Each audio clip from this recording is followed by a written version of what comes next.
Friday afternoon to you. I hope your weekend is off to a great start. Thanks for joining us on Sports4CLE. I'm Dave Bacon. We're going to talk a little bit of Browns and a little bit of Indians with the D-man, Dennis Manoloff. A little bit later, we will head out to Louisville. We'll be joined by Ryan Mitchell, voice of the Columbus Clippers, to get an update on the Indians' AAA team. But we begin by welcoming in the D-man, Dennis Manoloff, sports talk host for WTAM 1100 and 106.9 FM. D-man, great to see you.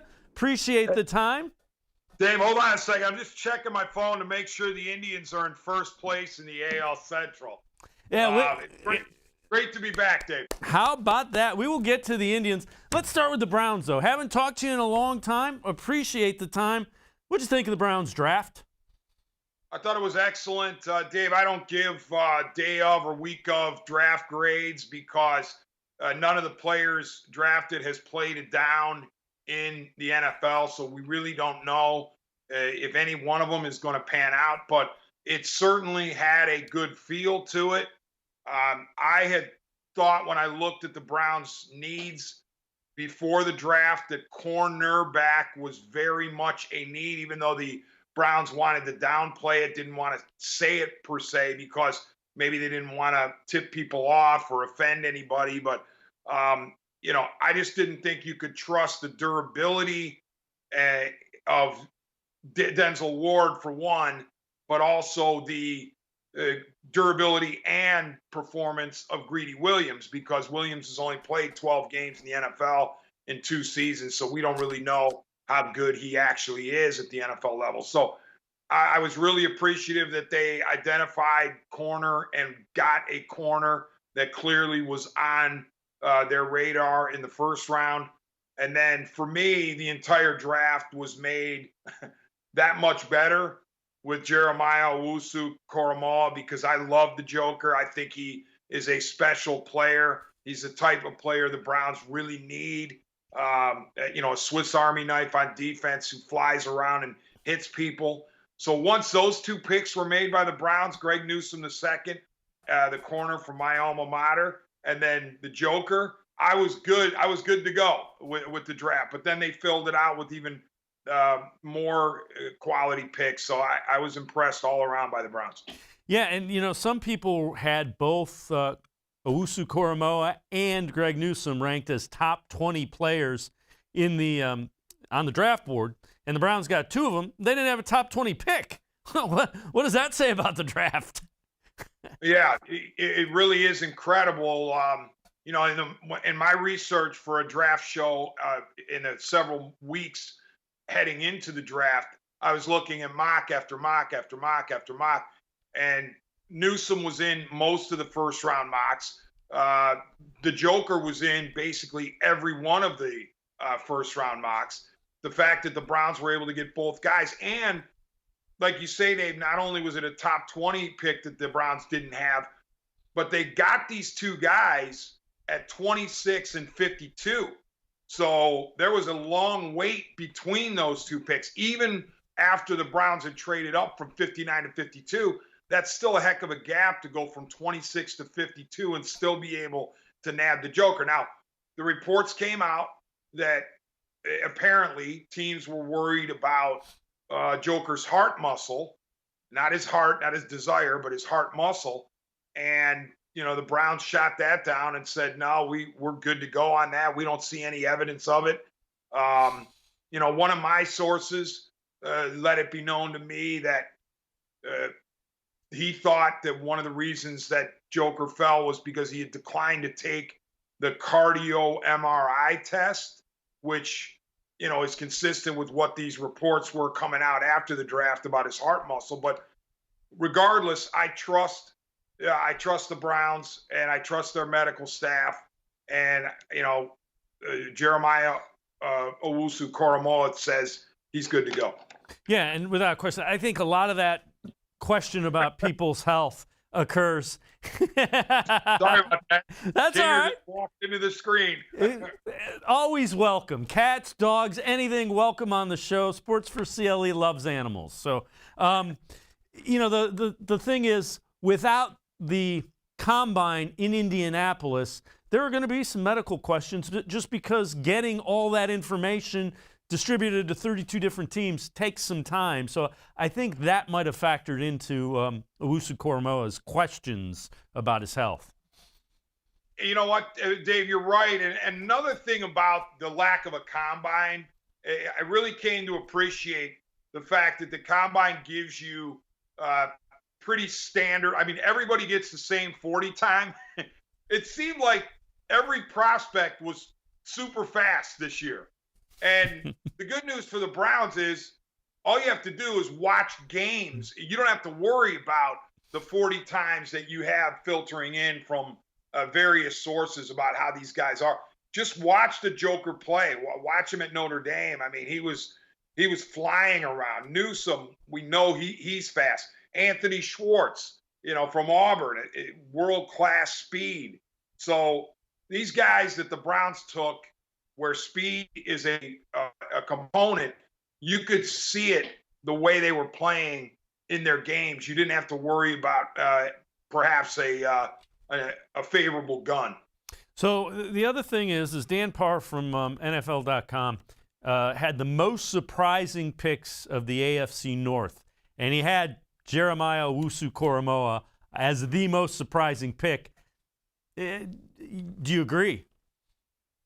Well, what did he mean by surprise? I think he was surprised he was there. Okay.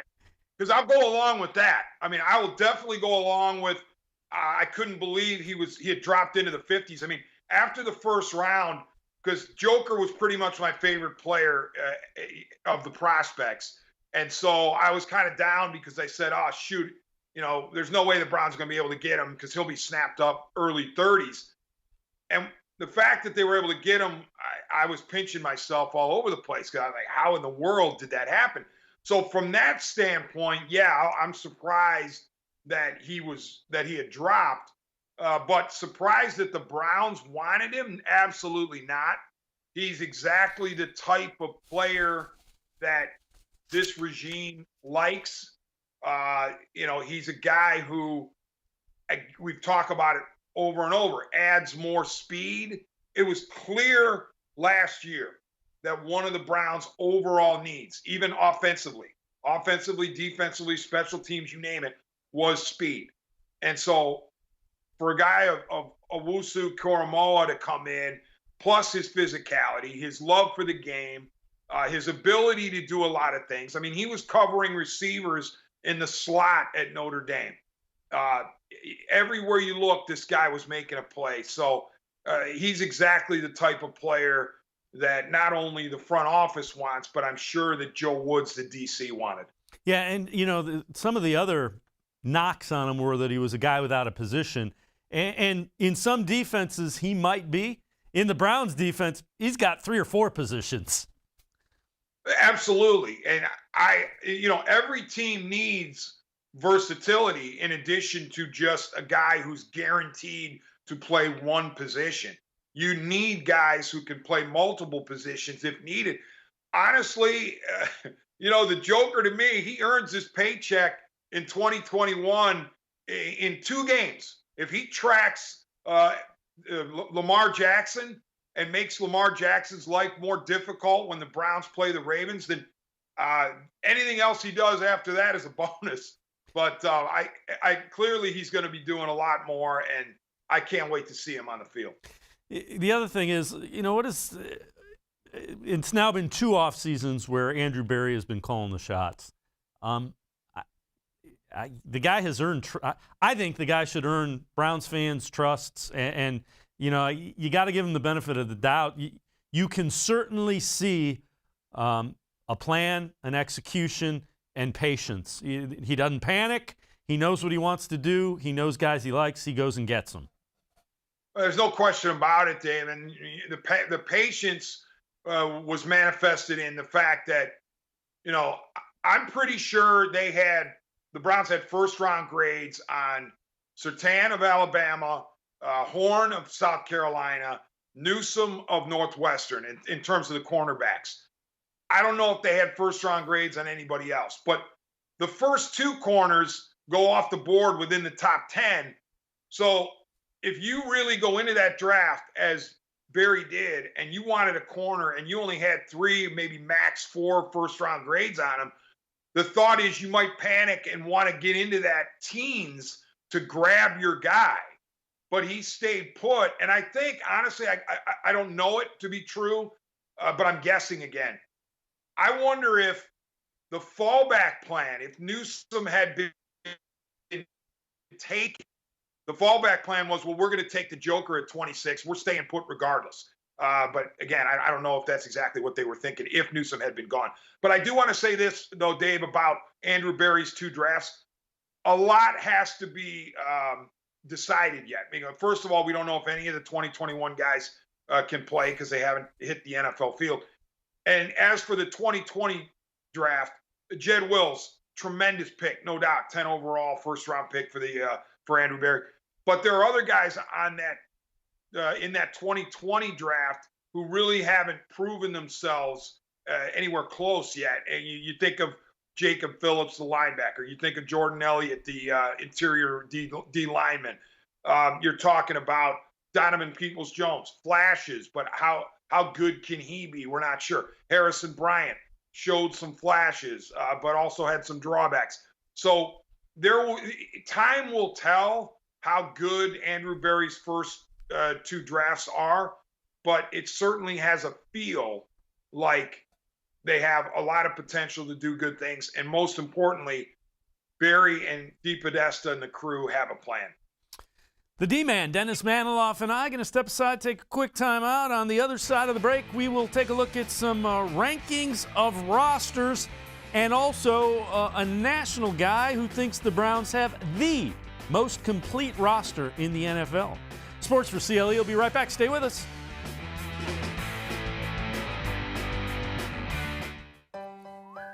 Life is starting to get back on track, and you can too. If you or your family have experienced financial hardship as a result of COVID-19, Tri-C can help with full tuition assistance. Safely get the in-demand degree or training you need with online and on-campus classes. Go to tric-edu to check out our programs and resources. So, what are you waiting for? Register now for summer classes. Tri-C is where futures begin. When it comes to selling you a mattress, most retailers are handing you a long line of extra steps that drive up costs and create confusion. At the Original Mattress Factory, we simplify the mattress shopping experience by building mattresses and box springs in our own local factories and selling them direct to you. It's short, sweet, and simply makes sense. So experience more than just the mattress store. Experience an original, the Original Mattress Factory.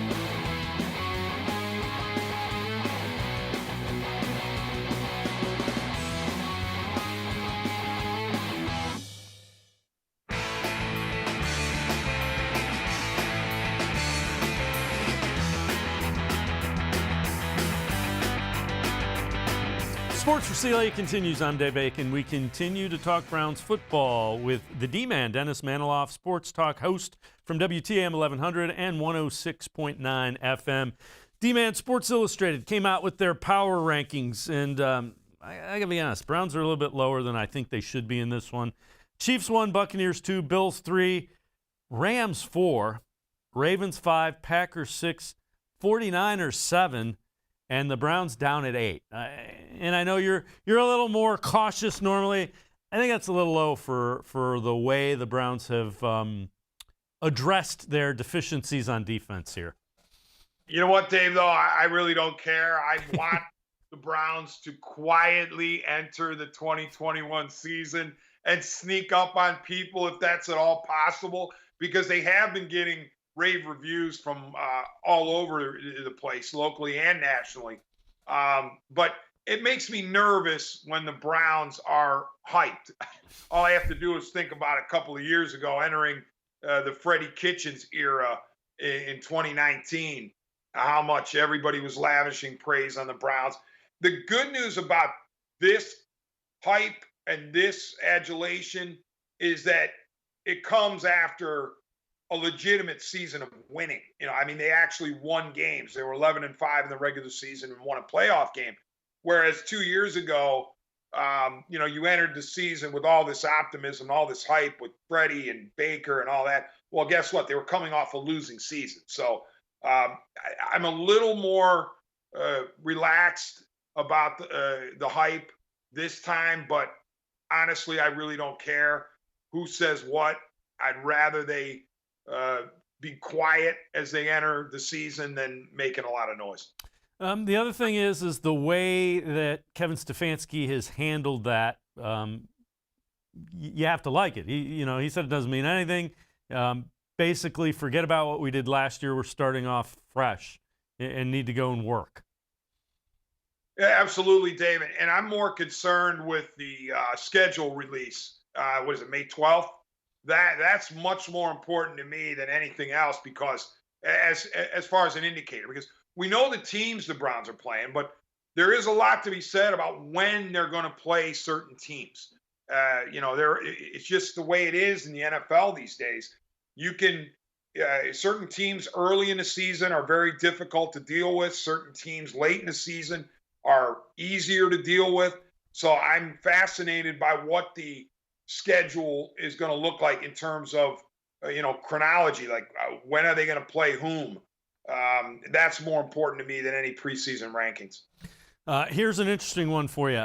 So nationally, we've mentioned people are saying really good things about the Browns. Ryan Clark from ESPN, Chris Canty from ESPN talk about the AFC and the landscape with the Browns. Let's listen to this. I believe that this team is Kansas City Chiefs, the next tier, Buffalo Bills, Cleveland Browns. That's where I look at the Cleveland Browns right now. They're a top 3 team in the AFC. It's fascinating because those are the 2 franchises in the AFC that for 20 years couldn't get anything right. I think the Browns are the most complete team in the NFL, not just the AFC. In the NFL, it's all going to come down to Baker Mayfield, who should be better in year 2 of Kevin Stefanski's system. But I look at what they did this offseason, adding Jadeveon Clowney to that defensive front, adding JOK to that second level, and then John Johnson and Troy Hill and Greg Newsome, their first-round draft pick. This is a really complete team right now. And so I'm just saying, if you're the Kansas City Chiefs, you better be looking over your shoulder because the Cleveland Browns are coming. D-Man, I agree with him. I like Chris Canty, and I like everything he says. I do think this roster is pretty deep and complete. Yeah, look, I'm not trying to rain on any parades here. I love the Browns, Northeast Ohio, born and bred, diehard Browns fan. I want to see them succeed. I had a blast last year. But I also live in reality in some sense. I mean, that divisional round game, Dave, it still, grates on me. The last time we were together, I was talking to you about how it bothers me. For all the talk about the Browns' defensive issues, the fact of the matter is that they would have scored 23 points in that game. They would have been going to the AFC title game in Orchard Park against the Buffalo Bills. So that was an opportunity lost. They got a huge break when Patrick Mahomes was knocked out in the third quarter because of a concussion. And they failed to capitalize on it. I know they're young. I know they were inexperienced, but that was an opportunity missed. And the other thing, too, is teams like the Chiefs. Oh, really? You think the Browns are all that great? Okay. The Buccaneers, the defending Super Bowl champs. We're bringing everybody back. We're not complete. I wonder about that. The Ravens, defending AFC North champion. I think 2-time defending AFC North champion. They're taking note. Oh, yeah, you love the Browns again? Okay, we'll see. So I'm not saying the Browns can't do great things. I believe they will do great things, but I have to see it first. The other thing is that defense. What about let's talk a little bit about the upgrade on the defense. How dramatic do you see? Clearly the defense was a problem last year, and Andrew Berry looked at it and went and attacked what was a deficiency. Yeah, they had addressed the offense, and then now they address the defense, and at every level. I mean, it was really fun to watch, fun to chronicle. John Johnson III. Even if you watched a little bit of Rams football, you noticed him. Oh, by the way, they bring in Troy Hill too, his one of his DB mates in LA, a terrific slot corner. So you upgraded safety, and also, if you're the Browns, you think you're getting Grant Delpit back, so that's an upgrade right there to go with Ronnie Harrison and Johnson. At corner, you upgrade with Troy Hill, and now you've got Newsome. At linebacker, you brought in Walker, you retained Smith. Who knows what Taki can give you, and you still got some other holdovers. But the Joker comes in to the linebacker room. And then on the D-line itself, yes, there were some losses, no doubt about it. Olivier Vernon, who played well down the stretch last year, he's gone. Sheldon Richardson, I know he's still out there as of this moment, but I don't think he comes back. The Browns are saying the right things, but I don't think he comes back. And, of course, Larry Ogunjobi on to Cincinnati. There were personnel losses, no question. And on the corner side, Money Mitchell, Kevin Johnson, I'm not saying they didn't lose anybody. What I'm saying is they brought in really good guys to replace those guys. And, when you add a Clowney and a Takk McKinley, and you basically look at that, I think if you're the Browns, you say, out of those two guys, we are going to form a dynamic bookend opposite of Myles Garrett. Because I think that they can't right now trust McKinley, given that he has underachieved to a degree in his career to this point. And Clowney just hasn't been able to stay healthy. So if you look at those two guys as an amalgamation, as a combo, then you say this twosome here will suffice opposite of Myles, then you've got something. And even in the interior, the DTs, adding Malik Jackson and some of the other guys they brought in. And again, a Jordan Elliott maybe emerging on the interior there. I forgot to mention Jacob Phillips at the linebacker. So it is exciting now to see the defense at every level conceivably having improved dramatically. The D-man, Dennis Manoloff, and I are going to step aside, take a quick time out. On the other side of the break, we'll continue talking Browns. Couple guys who are really under pressure to perform. We'll also see who those top additions are for the Browns in the offseason. Sports4CLE will be right back. Stay with us.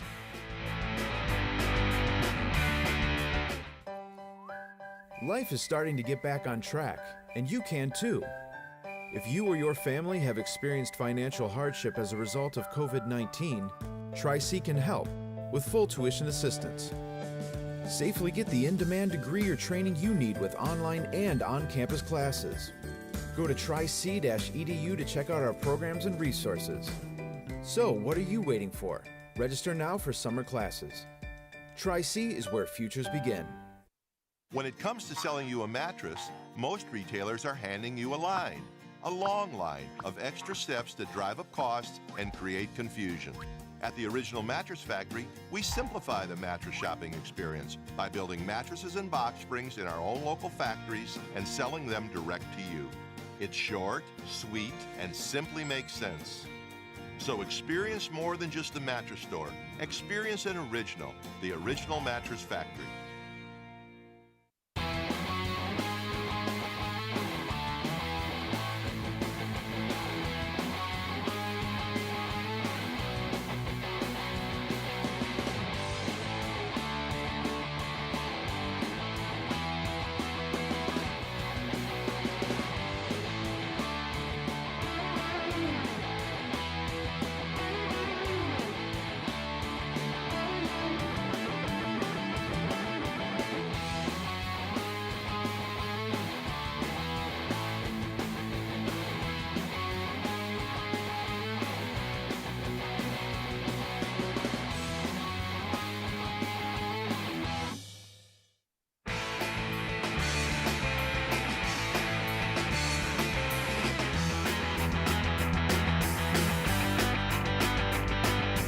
Sports4CLE continues. I'm Dave Bacon. We continue talking with the D-man, Dennis Manoloff. Dennis, Dog Pound Daily had the 5 most important additions to the Browns, all the defensive guys. We're going to start at 5. They say the 5th most important is Greg Newsome, their first-round cornerback. Well, I haven't seen the publication, Dave. I can't wait to read who the 4 more important guys are. I mean, John Johnson, I would think, would be number 1. But Newsome is very important because depending on Greedy Williams' health, it is in the shoulder situation. It is possible that Newsome is CB2, and he's also got to be ready to go in case Denzel can't answer the bell. And we love Denzel Ward; he's an enormously talented player. But the fact of the matter is, in his 3 seasons, he's played 13, 12, and 12 games. So he is yet to show that he can play 16. And so I think Greg Newsome II is incredibly important in this mix. You can never have enough quality cornerbacks in the 21st century NFL. All right, number 4, a guy you really like, Jeremiah Owusu-Koramoah. I mean, the Joker is just, all you had to do was watch Notre Dame games. And for some reason, I watched a lot of Notre Dame games. I'm not an alum. I don't have buddies that go there or went there. But I enjoy watching Notre Dame football. And there was one guy on defense that seemed to be everywhere. And he just flew around. He smashed into people. And I remember saying, boy, I would love to see this guy play for the Browns. Well, it was the Joker.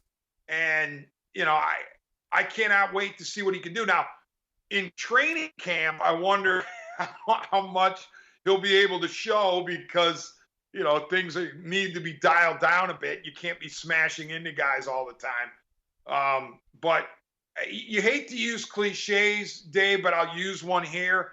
He's a football player, all right? And we know in this town there haven't been enough of those over the years. He's a guy that you put the helmet on and the pads on, and he goes out and just plays and does good things. And by the end of the game, you go, all right, he had an impact. Where it's going to be, I really don't know. But I think Joe Woods is excited to have him. Yeah, and those are the kind of guys that Cleveland loves. If he plays like he did at Notre Dame, he will without question be somebody that Browns fans love. And Dave, one more thing. He's a guy that if he had gone to Pittsburgh or Baltimore, what would you be hearing? Oh, the Ravens and Steelers got the steal of the draft. He's the greatest linebacker ever, and he could also play safety, and he could check receivers in the slot. We would be hearing it 24/7 if the Ravens or Steelers had gotten a Joker. Yes. All right, number 3 is the guy you think is the most important one, John Johnson. Wow. All right. I can't wait for the top 2, but Johnson is such a good player, the quarterback of the defense, incredible football IQ. He just has a nose for the ball. We know the Browns were sorely lacking in, you know, the deep secondary last year. I mean, yes, the defense on the whole struggled when it didn't need to, but the safety position, especially with the injuries that the Browns were dealing with, there was a desperate need there, and Johnson comes in, and I can't wait to see him. Number 2 is Jadeveon Clowney. I mean, I would have ranked Johnson again 1. I don't know who 1 is going to be, but Clowney, the reason I wouldn't rank Clowney 2 or even 1 or even 3 maybe is because I just don't know what I'm getting from Jadeveon Clowney. We love the Jadeveon Clowney who blew up the Michigan running back in the bowl game. And, you know, we love the guy with all the hype coming into the draft. And he's capable of making spectacular plays. And he has put, you know, stretches of games together where he's been dominant. But the injuries are just too big of a cloud at this moment for me to say he's automatically going to be a quarterback wrecker on the edge. And by the way, too, Another reason the Browns probably got Clowney is because he's capable of playing inside as well. He could be a run stuffer inside. That's not where he, butters his bread. But if needed, I mean, you could have a potential 4 out there of, Miles, Jackson, Clowney, and Takk McKinley. So there is versatility there, but the key with Clowney is he's got to stay healthy. They have the number 1 being linebacker Anthony Walker, and that's they added Walker, and that's a fast linebacker, and you almost you forget about him because they added so many pieces on the defensive side of the ball. Yeah, and I chuckle. I'm not knocking Walker. He's an important piece. He's a valuable player to bring in, but I don't see him as the most significant player on that defense or the most significant addition. I would probably go Johnson first, Newsome second, Clowney third, Walker fourth, and who was the 5th one? Newsome. And the Joker. I'm sorry, Yeah. I put the Joker ahead of Walker. I just don't know that Walker is a dynamic player. You know what I mean? Great in the locker room, and teammates love him. Leader, quarterback of the linebackers. But when I think of him, I don't think of a dominant player, a potentially dominant player. Otherwise, I think he would still be with the Colts. All right, so we're going to move on. 2 players under the most pressure this year for the Browns. One of them, they say, Greedy Williams. Oh, I think that's absolutely true. Williams, 2nd-round pick in 19, but I'm not saying he has to prove it this year, but he better be close to proving it this year that he belongs, because as we know, in the NFL, not for long, you get cycled through really quickly. He needs to be able to not only stay on the field, but be productive. And, he's got a battle here because Denzel's your CB1. Let's say Newsome is lights out in all of the, the pre-camp stuff. And then in camp, he's really good. Well, he becomes CB2 and Troy Hill CB3. Well, all of a sudden you're Greedy Williams and you're just a rotational piece. Again, a guy who could help, but Greedy Williams' expectations for his NFL career is that he's going to be a stud starter on the outside. And he's got a lot of work to do to get to that point. The other one, Odell Beckham Jr. Well, OBJ would say, that's just you guys in the media making all that up. I don't feel any pressure. I'm OBJ. I'm the man. I got nothing to worry about. I got money in the bank and everything else. But I guess I could see it, in terms of how much longer he wants to play. He's coming off of a significant injury, a major knee injury. So, everybody will want to know, is he still the same guy? Does he have the same burst? Does he have the same, straight line speed and the cutting? We know with Beckham, a lot of his game is cutting and shoulder fakes and hip fakes. So he's got, that's really critical that his legs are underneath him. But I don't know that OBJ ever feels pressure. So I don't know that he would be the second most pressure guy there.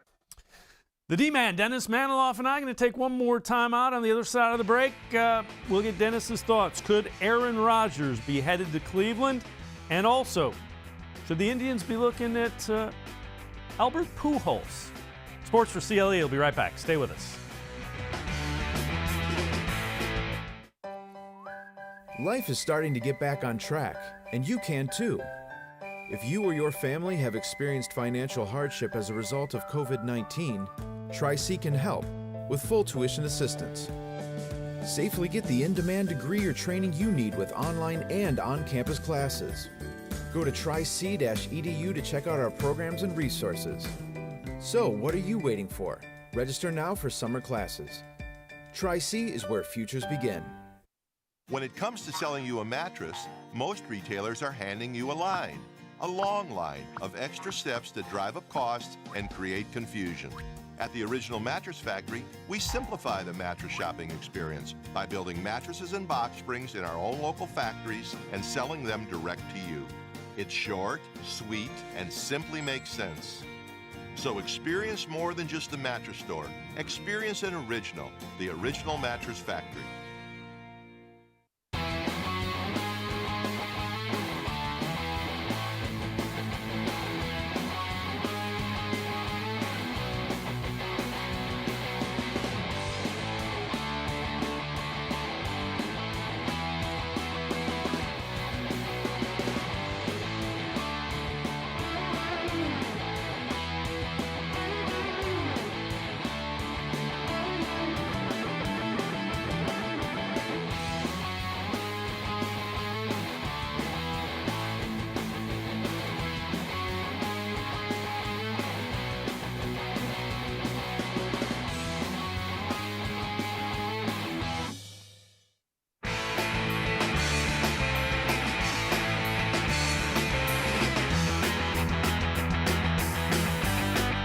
Sports4CLE continues. I'm Dave Bacon. We continue talking with the D-man, Dennis Manoloff. So, Dennis, Aaron Rodgers wants out of Green Bay. Do you think the Browns should try to find a way to bring Aaron Rodgers here and put him under center for the Browns?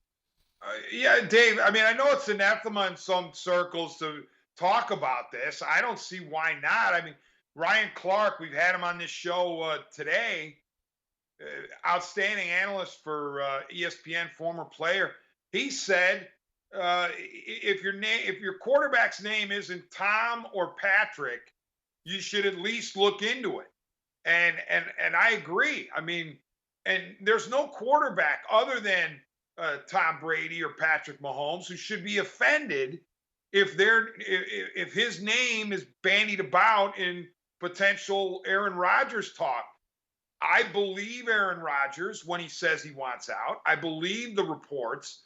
I do think he's disgusted with the front office, specifically Gutekunst, the GM. And, you know, there's all sorts of reasons for it, including the drafting of Jordan Love last year in the first round without telling him, trading up to draft Jordan Love, by the way, without telling Rodgers. So I believe Rodgers wants out. There is a stalemate now.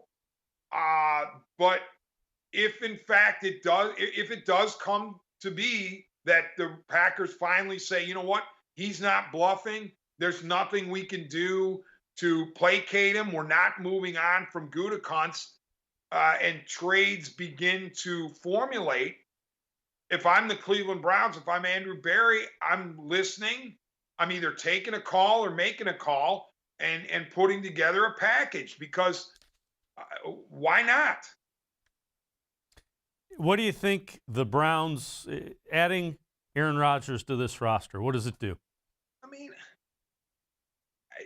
he's I want to say once in a generational talent, because he was in a generation with Tom Brady. He was in a generation with Drew Brees. So it's not that he's the only type of quarterback who's great. He's the only great quarterback out there. But he is a next level quarterback. And I love the Bake Show. Don't get me wrong. I really, really, really like Baker Mayfield. But Aaron Rodgers is a step or two or three above Baker Mayfield. You bring Rodgers in here, and assuming you don't trade the farm to get him, instant Super Bowl contenders. I think they match up much better against Patrick Mahomes if a shootout were required than they do at this particular moment, just because, and it's not Baker's fault. It's not Baker's fault that Aaron Rodgers is an upgrade over him. But you don't get Aaron Rodgers becoming available very often, if at all. Here we are, he was drafted in 2005. He's potentially available now in 2021. So 16, 17 years later, he becomes available. It's not any of the quarterback's faults that Rodgers is now potentially on the market.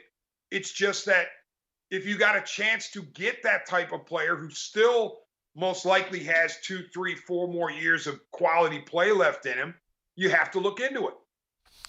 All right, let's shift gears just a little bit. Let's talk Indians. Albert Pujols, designated for assignment, will become a free agent in a couple of days. Is he somebody that the Indians should look at? CBS Sports ranked landing spots. It was White Sox. That's not going to happen because of who they have there. They ranked the Reds as number 2. Votto broke his thumb. And they ranked the Indians as number 3. And it was pointed out that the Yu Chang, Jake Bauers platoon has not been good. Yeah, and that's true. The first base situation has been a problem for the Cleveland Indians this year. Is Pujols the answer? No, but should the Indians show interest in bringing him in? I suppose, because of the problems that they've had at first base. What I'm saying is, I don't think Pujols solves them. The Angels wouldn't have gotten rid of him if he wasn't, if he was playing great, if he was hitting the ball great. The thing about the Reds as a landing stop, and you mentioned this, Dave, in the pre-show meeting, they don't have a DH backstop, and I think any team that acquires Pujols has got to have a DH backstop at this stage of his career. So he, to me, is an American League player if he wants to continue to go. Could he play first base for the Indians 3 times a week, maybe, and DH another couple? But what would happen to Franmil? I would say the odds of the Indians bringing Pujols in at this point are low, but I would look into it because first base has been such a black hole for Cleveland this year. Without question, I would agree with you. And in the Central Division, nobody's running away with it. Indians in first place as we speak right now. So, the division's there for the taking. That's absolutely right, David. I was checking this out during one of the breaks. It's incredible to me. We're in early May, and 26 out of 30 teams in Major League Baseball have between 13 and 19 victories, by my count. 26 out of 30. That to me is a staggering amount of parity, admittedly early in the season still. But fortunately for the Indians, the worst team in all of baseball resides in the AL Central, the Detroit Tigers. D-Man, as always, appreciate the time and the insight. Dennis Manoloff, you can listen to him on WTAM 1100 as well as 106.9 FM. Great stuff. As always, appreciate it, Dennis. Thank you very much for having me, Dave. All right, we're going to step aside, take a quick time out. Another Indians note. Roberto Perez had surgery on his injured finger. He is on the shelf for a while. Other side of the break, we're going to continue talking baseball. We're going to go down to Louisville. We will talk with Ryan Mitchell, voice of the Columbus Clippers, about the AAA guys playing in the Indian system. Sports for CLE. We'll be right back. Stay with us. Life is starting to get back on track, and you can too. If you or your family have experienced financial hardship as a result of COVID-19, Tri-C can help with full tuition assistance. Safely get the in-demand degree or training you need with online and on-campus classes. Go to tric-edu to check out our programs and resources. So, what are you waiting for? Register now for summer classes. Tri-C is where futures begin. When it comes to selling you a mattress, most retailers are handing you a line. A long line of extra steps that drive up costs and create confusion. At the Original Mattress Factory, we simplify the mattress shopping experience by building mattresses and box springs in our own local factories and selling them direct to you. It's short, sweet, and simply makes sense. So experience more than just the mattress store. Experience an original, the Original Mattress Factory.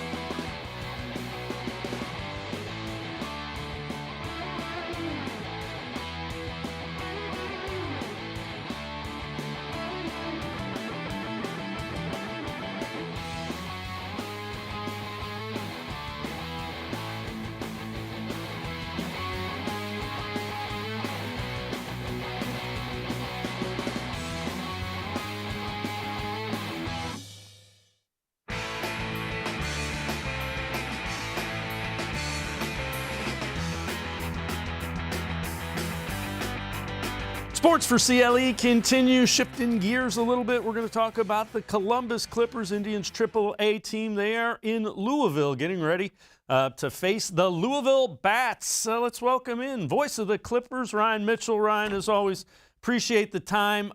Logan Allen, first minor league start yesterday. The numbers didn't look good. What did you see from Logan Allen going against Louisville? Well, pretty much what the numbers say. They don't lie. It's unfortunate. He is a guy that the Cleveland Indians like an awful lot, and you can see why. There have been flashes of real possibility that this big lefty can do some things for the Cleveland Indians moving forward. You know, this has been a team that's just next man up, plug him into the rotation, and they've had very, very good success over the past several years.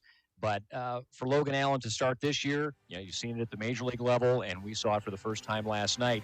Just had a hard time commanding the fastball, gave up a lot of hard contact in the first inning that didn't come back to bite him. And then in the second inning, it's just kind of one of those confluence of events innings where there was soft contact that turned into base hits, double plays that weren't turned, line drives that turned into, could have been caught, but instead they were dropped and not turned into enough outs. Just a tough outing overall for Logan Allen. But again, you like the physical tools that he has and the mix of pitches. So you hope that down here, kind of out of the brighter spotlights, he's going to be able to settle, take a breath, work on some things, and get himself back to being the guy the Cleveland Indians think they had when they acquired him. And if he can do that, certainly there will be a spot for him at the major league level. Yeah, without question. You know, left-hander and had a great spring training. What about offensively? What's been going on with the face says it all. So it's been a struggle, is what I'm gathering. Well, so it started off beautifully. In the top of the first inning of opening night, the Clippers put 5 runs on the board. You thought, okay, well, here we go. And you look at this group, and there are a lot of veterans with major league time and a lot of success at the AAA level. You think about a guy like Bradley Zimmer, Oscar Mercado, Ryan Lavarnway is a veteran catcher. These are guys, and even Bobby Bradley, who's had some major league time, have had a ton of success at the AAA level. And then you throw in the prospects like Nolan Jones and Arias and some of these other guys. And you think this is a team that's going to score a lot of runs, Ernie Clement, and they can play all over the place. So Andy Tracy really has the ability to plug guys in defensively wherever he wants.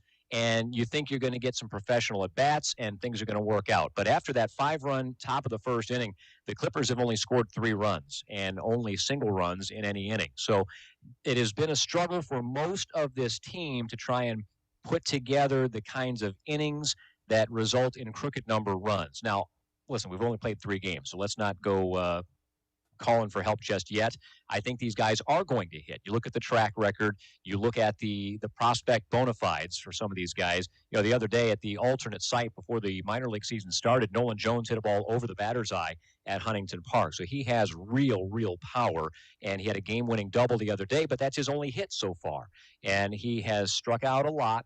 He's a tall guy with long levers, but I don't think his swing looks overly long. Just right now, he's getting bested by some AAA pitching, but that's going to come around. And also, you know, you talk about some of these guys, and let's talk about Owen Miller. We talked about him last time.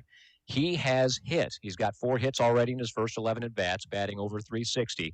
And he's a guy that really just seems like a baseball player. You know, people remember and love Jason Kipnis, and I get kind of the same sense from Miller. He's just a baseball player.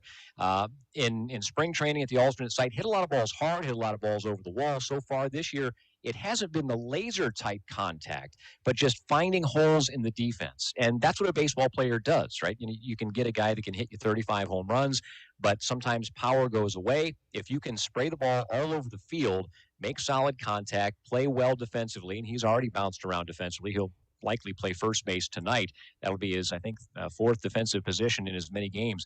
But that's a guy that really has been the bright spot offensively early for the Clippers, and you hope that is contagious and some of the other guys begin to find their legs as well. Important to note about Nolan Jones, really first extended taste of AAA, young guy, so give him some time to adjust.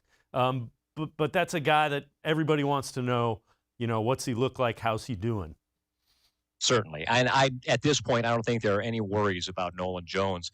Actually right before that base hit he had that won game 2 of the season for the Clippers, I was talking on the air about the fact that it was an important at-bat for him because as a young guy who's getting his first AAA exposure, you don't want a prolonged offer to begin the season. Over the course of what it's going to be this year, 120 games, normally 140 games, a Major League season 162, you're going to have times when you have an 0 for 8, 0 for 10, 0 for 12 slump. It's just part of baseball. But if that happens at the very beginning of a promotion to a new level, sometimes a guy will begin to press a little bit, grip the bat a little bit tighter, and that never helps anything. So I think that was a big hit for him, hopefully allows him to relax a little bit. If he can get going, Bobby Bradley can get going, this offense really has the potential to do some damage to AAA pitching staffs. The other thing to keep in mind is guys like Nolan Jones haven't played in games against guys in uniforms with people in the stands in over a year. There was no minor league baseball whatsoever a year ago. So you're going back, 14, 15 months. Yeah, and it is definitely a different thing. You can play the alternate site games, and there were some fans in the stands at Huntington Park when we were having those games, many of them against a very similar lineup to what we're seeing right now in Louisville when the Cincinnati Reds had their alternate site team come over to play games. But it's a very different thing, and, you've seen it. Everybody has seen it. Some people perform different when the lights are on. Right? And you've got fans in the stands. There is an energy in the ballpark. And right now, Louisville Slugger Field, where we are beginning the season, a gorgeous ballpark, is like all others at very limited capacity. They haven't even had 2,000 fans at a game yet. So once we hopefully start to get back to normal, and a lot of these ballparks are coming up with ideas for getting people vaccinating, including at Huntington Park, where we're going to have vaccinations for people at the first homestand. They can just come in and get them. Once we get to a certain threshold, things get opened back up. Hopefully, you're going to get full crowds, and you'll have that kind of energy. And those types of players who just really, really love playing in front of people can really step up. It's actually kind of funny. Nolan Jones the other day at Huntington Park in one of the alternate site games, while playing right field, was carrying on a conversation with a couple of the looky-loos out in the knotholes in right center field after that night he had hit that Titanic blast over the batter's eye. So he was having a lot of fun with the fans, and so that kind of leads you to believe that he's one of those guys that when the energy is high, he will kick it up a notch. And, you hope that will be the case. And, of course, you hope that we get to a situation where we can have those events at ballparks. You mentioned the vaccination available at Huntington Park. I love the promotion. It's nothing like it in minor league baseball, a shot and a beer. And that is an awesome, awesome idea for a minor league promotion with the vaccination going on as well. Yeah, I wish I could say that it was my idea, but it wasn't. The folks back there at Huntington Park are trying, just so many things to get people into the ballpark, get people, jazzed up about baseball, but also trying to be good community partners. And the Clippers and Mount Carmel Health are doing that. Basically from the time the ballpark opens through the third inning, anybody that wants one can, get their ticket, come to the ball game, and go get and it's the single shot vaccine. And, hopefully within, a couple of weeks, obviously the vaccine takes hold. If we get enough people doing that all across the country, we can get closer and closer to being back to normal. So it's a great initiative for the folks there at Huntington Park, and I hope a lot of fans take advantage of it. Ryan Mitchell, voice of the Clippers, appreciate you taking some time getting ready to call the Clippers and Bats game in Louisville. Appreciate the time and the insight. I am sure we will be talking quite a bit this year. Ryan, thanks so much for joining us. Appreciate your time. Anytime at all. Thank you very much for having me. All right, Ryan Mitchell, voice of the Clippers, giving us the insight on the early going with the Indians AAA affiliate in Columbus. They are playing the Louisville Bats in Louisville tonight. We're going to step aside, take a quick time out. On the other side of the break, Jake Underwood will join us talking a little Browns. Sports4CLE will be right back. Stay with us.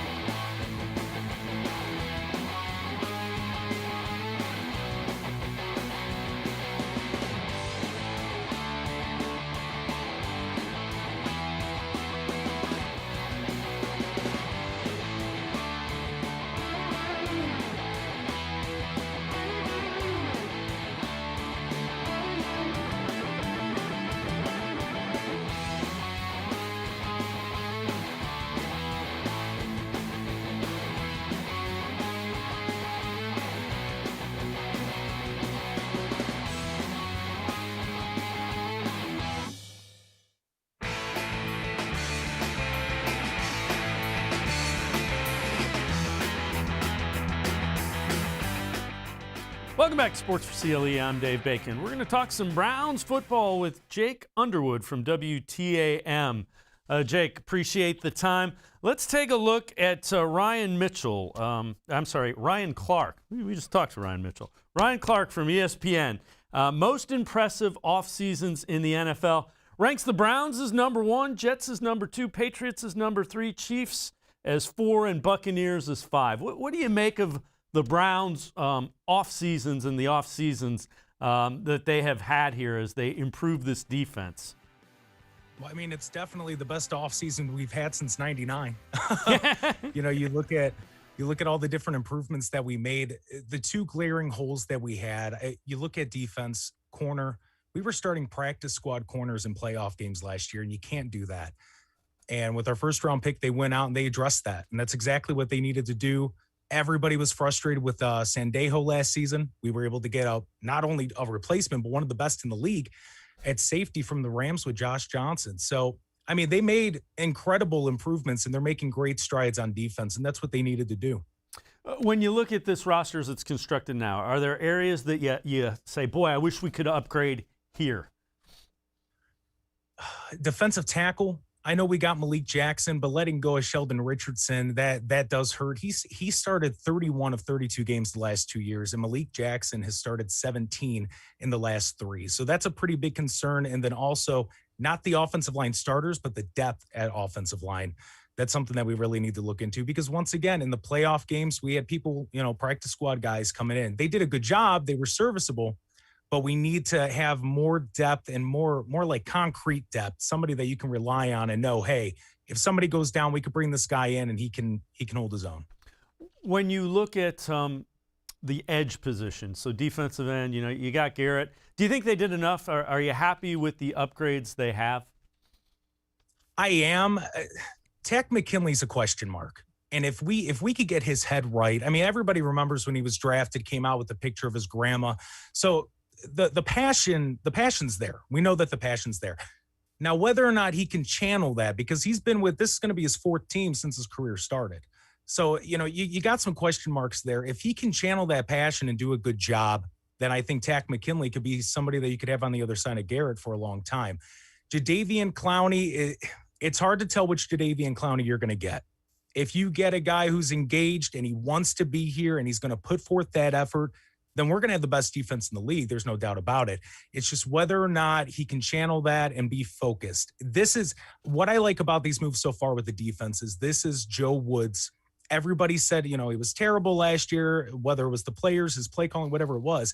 This is his prove it year. If he could do it with these players, and if he can coach them up and do it the right way, then you know that he's a good coach. We can continue to move forward with him. This is a big prove it year for Joe Woods, and I'm excited to see how it goes.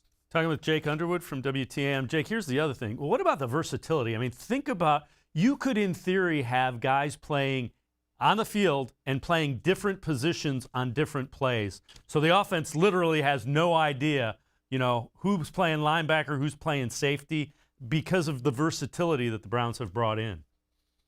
Yeah, that's a great point. And we had it a little bit with Carl Joseph last year. I thought in that playoff game against the Chiefs, we were really going to see whether or not Carl Joseph could be that guy. And I think Joe Woods thought he was for a bit. And then Travis Kelce came along. We saw that maybe, while Carl Joseph's good, he's not good enough to cover a guy like Kelce, which there aren't a lot of people who are. But I think with bringing in JOK and Newsome, we have a lot of speed. And you said it perfectly, a lot of versatility. And, I'm excited to see how they use JOK. I think Anthony Walker is going to be that linebacker that's just our linebacker. You know what he's going to do. He's consistent if you look at the way that he played in Indy. But with JOK, you have a lot of possibilities there. He's big enough. He's fast enough. He's quick enough. Fast is one thing, but quick. You got to have quick hands. You got to have quick hips, and he does. And that's what makes him so appealing to be that versatile player. Last thing I'll ask you before I let you go. Are you buying all of the hype about the roster and how good it is, and it's one of the better ones in the AFC, maybe even in the NFL? I have to. And it's hard for me to say that because if you remember when we first got OBJ and Freddie was the coach, everybody bought into it. Everyone bought into it. It's hard for me to, but I have to. I think we have enough proven players now. You have Myles Garrett. You have a little bit more backing now than we did a few years ago. So long story short, yes, I'm buying that hype. I think they're going to have a good season. Jake Underwood, as always, appreciate the time. I am sure we will have you back. Jake Underwood from WTAM, talking Browns. That'll do it for this edition of Sports for CLE. We will see you again Monday at 4 o'clock. Have a great weekend. Stay safe. We will see you Monday.